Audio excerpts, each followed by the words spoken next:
The next sacred cow is work hard. Because my poor dad, a school teacher, great guy, PhD, he always says, I'm a good, hard-working man. And my rich dad had a different point of view, and he had me read this book by Mark Twain. It was a story of how, I think it was Huckleberry Finn or somebody, got the other kids to paint the fence for him. He says, that's working hard. You want other people to work hard for you, and you want your money to work hard for you. That was his lesson. And a lot of people really, you know, they can't wait till Friday because they hate their work so much, and they dread Sunday because they have to go back to work. With us, I would say most of us are working 24/7, but we're working differently. And I love my work. And it's challenging, there's problems and all that stuff, but I love it. So we work hard, but we don't work hard in the normal sense of working hard. The problem with working hard for money, because the rich don't work for money. The problem with working hard for money is you pay more in what, Tom? Taxes. Taxes. The harder you work for money, the more you will pay in taxes, right? Well, right. If instead of working hard for money, like you're talking about, instead if you work for assets, then you pay a lot less taxes, because the tax law, again, is geared towards building assets. Because as we build assets, we build the economy. Time out. The big difference between E's and S's and B's and I's, E's and S's focus on the income statement, and B's and I's focus on the asset column. My rich dad simply said to me, he says, assets put money in your pocket whether you work or not, and liabilities take money from your pocket. For example, my house is a liability because it takes money from my pocket every single month.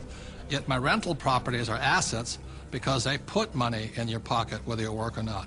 One of the reasons so many people are struggling financially today is they're buying liabilities they think are assets. As we build assets, the economy grows, and the employees get benefits also, because now we have more jobs for more employees. But on Michael's side, why are people working so hard is because the Fed's also working hard printing money, right? Yeah, people. I've got friends that just say, I need to get more hours, or I need to get a second job or something like that. They're working harder to make a few more dollars, but they don't realize that over this entire past decade, the average in real income after inflation has been falling. So the harder people work, the less they're making anyway, because the government and the Federal Reserve, the banking system, they're basically stealing it from them. Can we bring in the bags of coins right now? Thank you. I'm not going to hold that. Oh, I'll give you an example. In the year 2000, one gold coin cost $300. So this is $300 in U.S. quarters. Today, in 2010, that same gold coin, it takes $1,100 to buy the same coin.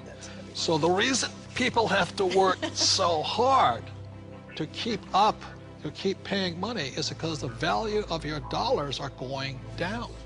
So the insanity of going to get another job, pay more taxes, and work harder, when how many dollars did the Fed print in 2009? From August of 2008 through 2009, they created about 1.5 times more paper dollars than it took 200 previous years to print. So that's why people are working harder, because your money is worth less. And it isn't the coin that changed. People don't understand that it isn't this price going up, it's the value of the dollar falling. It's the currency that's changing. The can of soup in the grocery store, that can of Campbell's soup, it's the same can with the same contents from back in 1950 when it was 15 cents to today where it's $1.95 or whatever it is. So that's why the rules have changed. In 1971, the U.S. dollar stopped being money and it became a currency, it became debt. It became an IOU from the federal government. And the thing is, they can print as much as they like of it. And the more they print, the harder you have to work. It all takes place in your head. Take this glass here. In this case, the glass here is context. It holds the content, in this case, the water. E's and S's have a different context than B's and I's.